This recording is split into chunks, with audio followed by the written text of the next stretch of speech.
This world shall know pain.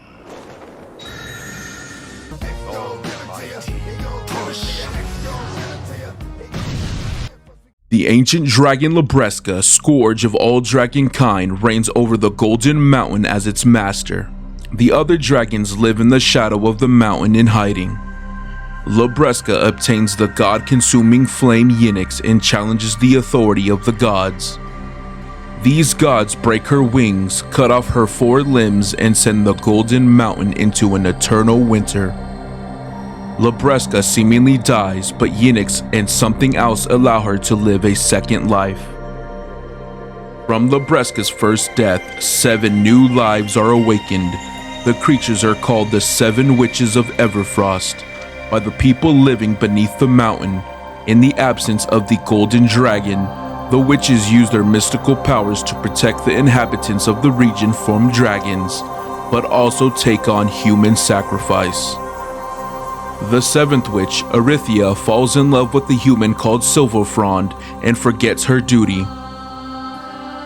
The other 6 witches retrieve the wisdom and blessing bestowed on Silvron and kill Arithia with the fang of Labresca. With the witch's death, the fear of dragons returns. The populace believe it is a curse from the 6 witches. Right before being dealt the finishing blow, Arithia uses the last of her power to make the other witches forget about it and flees. Silvron travels to Orzeka to find the god that grants wishes to free himself from the witch's curse and recover the power and wisdom lost to the 6 witches. Kazarka tells Silvron he will grant his wish, but requires Yinix to break the curse, and that the human will find the flame nestled in the dragon's corpse. Back at the Golden Mountain, upon encountering the barely alive Labresca, Silvron realizes the god that grants wishes had deceived him, as the flame was made to kill it. Seeing Arithia in Labresca, he falls blindly in love with the dragon and stays there to tend to her. Arithia, who had abandoned her power and authority, her identity as a witch, and had even turned her back on the human she was so fond of, all for love, is stricken with grief upon learning of this, and chooses death. Filled with rage, she enters the den of hiding dragons and offers to be eaten by them, claiming that in doing so, dragonkind will be able to bring ruin to the Golden Mountain. A young dragon named Markthenon tears out one of his own eyes and then proceeds to swallow her. After some time, this is how the Jacania are born, from Markthenon's eye. May the one born of the witch's heart nestled in the dragon's eye take up my Treon, slayer of many dragons, and usher in the lost paradise of dragons. Take to the sky by my heart's might. Through your eyes shall I witness the Golden Mountain's ruin. Destruction takes flight, igniting the frozen sky towards the lost paradise of dragons. One day the Knights of Dawn arrive at the Mountain of Request to take Yinix to subdue Kazarka. Silvron agrees to accompany them to destroy the deity and promises Labresca he will return Yinix to her when they are back.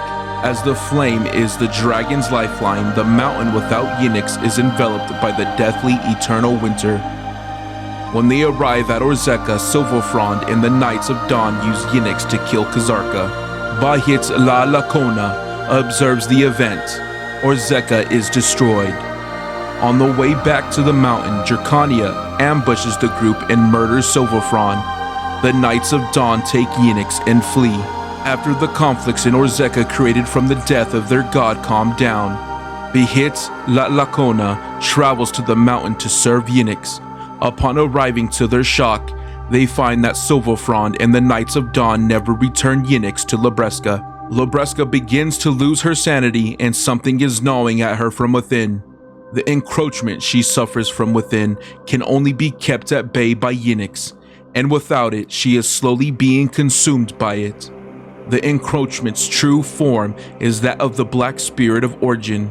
Knowing they will not be around eternally, the 6 witches look for a winter warrior to replace them, a person that can overcome their trials and take possession of Yinix to fight the darkness. Labresca approaches her death, driven to the brink of despair by the Black Spirit of Origin.